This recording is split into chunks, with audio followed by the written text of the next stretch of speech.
सब कुछ भी बोल रहे थे कि सना मुझे यूज कर रही है, मुझे मैनिपुलेट कर रही है, मटेरियलिस्टिक या अपॉर्चुनिस्ट, ऐसा कुछ हमारा नेचर नहीं था। को बुरा लगा और अनलकी फील हुआ when her marriage thing was up. मैंने मजाक से बोला, ऐसे ही मीडिया को थोड़ा ट्विस्ट देने के लिए।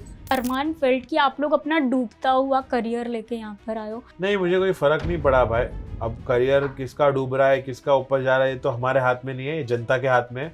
ऐसा नहीं होता है कि यार लड़की है तो तू कुछ भी बोलेगा या लड़का है तो कुछ भी बोलेगा, यानी इंसान तो इंसान ही होता है और लाइंस क्रॉस करना मेरे नजरों में बिल्कुल गलत है। Did Gully Boy really not act in your favour? वो फिक्शनलाइज स्टोरी थी, रियल स्टोरी कुछ और है। मुझे सिंपैथी नहीं चाहिए थी। हाँ, राशन तो कम आता है लेकिन मैं उसमें भी ज्यादा खाता हूँ। तो अब मेरा फोकस इस चीज पे ये है कि मैं अब क्या करूंगा और आगे क्या करूंगा, और पिछला जो हुआ मैं उसको भुला देना चाहता हूँ और एक फ्रेश स्टार्ट करना चाहता हूँ।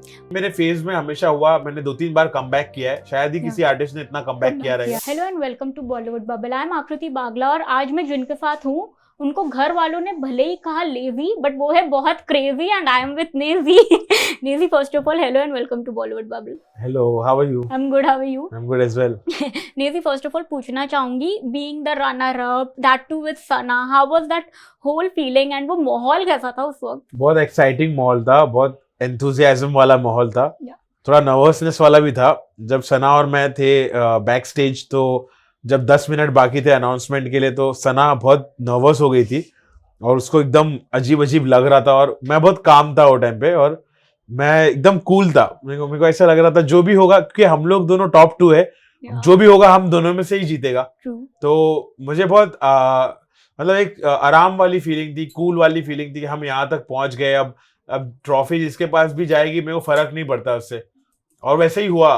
तो सना जीत गई, ट्रॉफी चाहती थी वो लाइफ में, शो में भी। और उसको इतना स्टबननेस था, इतना उसकी चाह थी वो, तो वैसे ही हुआ। और ये ऊपर वाले की मसलिहत है कि उसको ट्रॉफी मिली और मुझे प्यार मिला। तो ऐसा तो नहीं हुआ कि कोई हारा, वो भी जीती, मैं भी जीता, हमारी जीत ही हुई आखिर। You know, second thing Naezy, उस घर में ना सबसे एक चीज जो मुद्दा बन गई थी, या घर वालों को ना थोड़ी सी कह सकते हैं ना, वो लोग गुस्सा हो जाते थे, बस खाना। मेरे को ये बताओ, बिग बॉस के घर में कितना राशन एक्चुअली आता है? हाँ, राशन तो कम आता है लेकिन मैं उसमें भी ज्यादा खाता हूँ। तो मैं तो बहुत स्मार्ट था, समझ रहे हो? मुझे जब चाहिए रहता था, मैं अपनी टैक्टिक्स लगा के मेरे को खाना मिल जाता था। और मैं अकेला ऐसा बंदा हूँ जिसका वेट बढ़ा होगा अंदर जाके, बाकी सब लोग का वेट कम हुआ और मेरा बढ़ गया, क्योंकि मैं खाने पीने में थोड़ा अल्हम्दुलिल्लाह मैं बहुत बिंदास हूँ। तो मेरे को जब मौका मिलता था मैं अपना खाना कैसे भी इंतजाम कर लेता था, और मैं कुकिंग में भी था, मेरी ड्यूटीज थी बहुत दिनों तक, तो मैं कुक भी करता था, बांटता था, खाता था, और मुझे बहुत प्यार भरा माहौल मिला।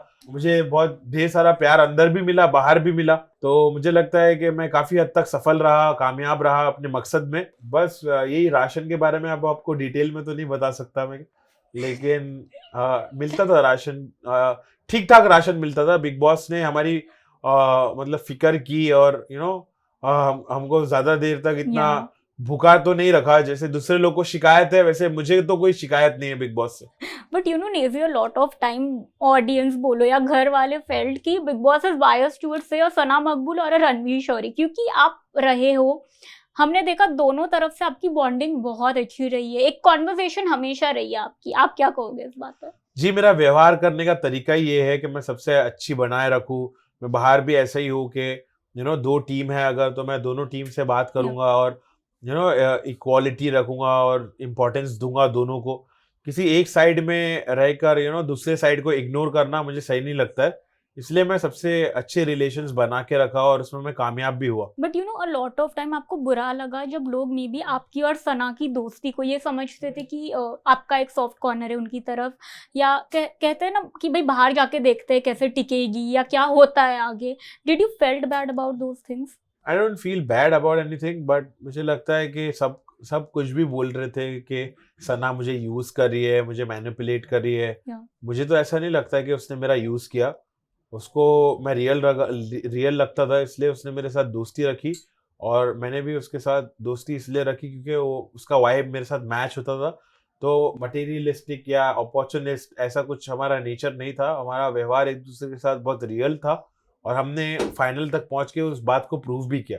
बट यू नो अभी थोड़े दिन पहले आपने कहा आपको बुरा लगा और अनलकी फील हुआ when her marriage thing was up, क्यों लगा आपको अनलकी? मैंने मजाक से बोला, ऐसे ही मीडिया को थोड़ा ट्विस्ट देने के लिए मस्ती कर रहा था मैं। यू नो नेवी, जब आप घर के अंदर थे ना, बाहर काफ़ी लोगों ने आपको सपोर्ट किया जो आप ही के फ्रेटर्निटी के थे, ठीक है, लेकिन ऑन दी हैंड जब आपका फाइट एक लवकेश के साथ हुआ, बाहर एल्विश ने, जैसे इवन साई के साथ जब लवकेश का फाइट हुआ, Elvish used to threaten people out कि आजा मैं तेरे को दिखा दूंगा, बाहर तो आओ। Do you feel that bit was right and was Kataria really dependent on Elvish? मुझे इसके बारे में कुछ नहीं बोलना है। आई थिंक ये सब जो भी हो रहा था अंदर वो रियल था। Yeah. और बाद में मेरा और कटारिया का रिलेशन ठीक हो गया था। Yeah. अब मुझसे वो अच्छे से बात कर रहा है, मैं उससे अच्छे से बात कर रहा हूँ, तो मुझे ज़्यादा बात नहीं करनी इस बारे में। यू नो घर के अंदर की ही एक कॉन्वर्जेशन बताऊं, इवन मीडिया राउंड में हमने ये डिस्कस किया था कि हाउ अरमान फेल्ट कि आप लोग अपना डूबता हुआ करियर लेके यहाँ पर आए हो। When you heard that, did it pinch you? नहीं, मुझे कोई फ़र्क नहीं पड़ा भाई, सही बताऊँ तो सबके करियर में उतार चढ़ाव आता है। Yeah. और अपने करियर को बूस्ट करना, सब अपनी अपनी ताकत रखते हैं इतनी, और सबने अपने करियर के लिए कुछ ना कुछ किया है। Yeah. अब करियर किसका डूब रहा है, किसका ऊपर जा रहा है, ये तो हमारे हाथ में नहीं है, ये जनता के हाथ में है। A lot of talk were also there around his marriage and लोगों ने ये भी कहा कि at times he is very controlling man on his wife, क्योंकि आप उस घर में रहे हो भले ही थोड़े टाइम, बट आपने उनकी इक्वेशन दोनों के साथ भी देखी है। आपका क्या टेक है उस पर? मेरा यही टेक है कि सब अगर वो मैनेज कर पा रहा है तो वो उसकी कलाकारी है। Yeah. और अगर लोगों को पसंद नहीं आ रहा है, लोगों को लग रहा है कि वो फेक कर रहा है, तो लोगों का नजरिया है। Yeah. मुझे तो इस बारे में ज्यादा बात नहीं करनी। जब आप उस घर में थे, you spoke about your low phase very openly, क्योंकि आप दुनिया को अपनी स्टोरी दिखाना चाहते थे। I want to know, did Gully Boy really not act in your favour? हाँ, वो कुछ गलतियां हुई और वो फिक्शनलाइज स्टोरी थी, रियल स्टोरी कुछ और है।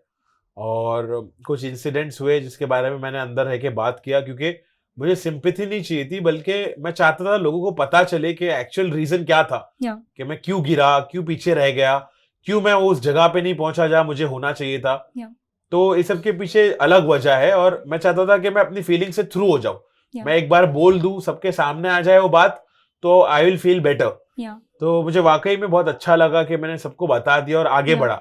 Let's move on, let's see what's next, आगे क्या है, अभी क्या है। तो अब मेरा फोकस इस चीज पे ये है कि मैं अब क्या करूंगा और आगे क्या करूंगा, और पिछला जो हुआ मैं उसको भुला देना चाहता हूँ और एक फ्रेश स्टार्ट करना चाहता हूँ। बट नीवी, जो आप बार बार में भी कहते थे ना, एक मीडिया की नजरों से या दुनिया की नजरों से गायब होते थे, was it a conscious decision? क्योंकि कहीं ना कहीं आपका जो एक नाम था, एक फेम था, डू यू थिंक कहीं ना कहीं वो भी इफेक्ट हुआ? हाँ, तो मेरा ये तरीका है कि मैं आता हूँ फिर चले जाता हूँ, तो ये सुम वाली डाई ले लेता हूँ। कभी कभी बहुत दिख कर आता हूँ, कभी एकदम गायब हो जाता हूँ। तो ये मेरे फेज में हमेशा हुआ। मैंने 2-3 बार कमबैक किया है, शायद ही किसी आर्टिस्ट ने इतना कमबैक किया रहेगा। तो अभी मैं फिर कमबैक कर रहा हूँ। तो मेरे साथ ये लाइफ में चलता रहता है कि मैं मचाता हूँ, फिर गायब होता हूँ, फिर कमबैक करता हूँ। क्योंकि आपकी दोस्ती सना मकबूल से रही है, a lot of time Ranveer Shaurya didn't pass good comments on her, and even उनके एक्शंस जो थे कई दफा सही नहीं थे। आप क्या कहोगे? मतलब डू यू थिंक समवेयर और the other he should have not done that? हाँ, मुझे लगता है रणवीर भाई बहुत मैच्योर इंसान है, बहुत एक्सपीरियंस्ड इंसान है, मेरे खास दोस्त भी है। और सना मकबूल भी मेरी दोस्त है। तो मैं यही कहना चाहूंगा कि उन लोग दोनों को एक दूसरे के साथ लड़ाई करने में ना लाइंस क्रॉस नहीं करनी चाहिए थी। जिस तरह से उन्होंने कमेंट किया एक दूसरे को, दोनों ही गलत थे मेरी नजरों में। और मैं यही कहूंगा कि लाइन क्रॉस करना एक अच्छी चीज नहीं है, चाहे लड़का हो या लड़की हो। ऐसा नहीं होता है कि यार लड़की है तो तू कुछ भी बोलेगा, या लड़का है तो कुछ भी बोलेगा। यानी इंसान तो इंसान ही होता है, और लाइंस क्रॉस करना मेरे नजरों में बिल्कुल गलत है। नेजी को हम बिग बॉस 18 में देखेंगे? इतनी जल्दी तो नहीं, अभी तो मैं बिग बॉस से बाहर आया हूँ, वापस मेरे को क्यों अंदर भेजना चाहते हो? Thank you so much Naezy. Audience को क्या कहोगे बॉलीवुड बबल की? बॉलीवुड बबल की ऑडियंस को बोलूंगा कि ढेर सारा प्यार, नेज दब्बा, तुम रहो तैयार, मैं आने वाला, वापस करने, मचाने वाला, हार्ड होने वाला, क्या शॉट दिखाने वाला। Yo this Naezy, you are watching me on Bollywood bubble.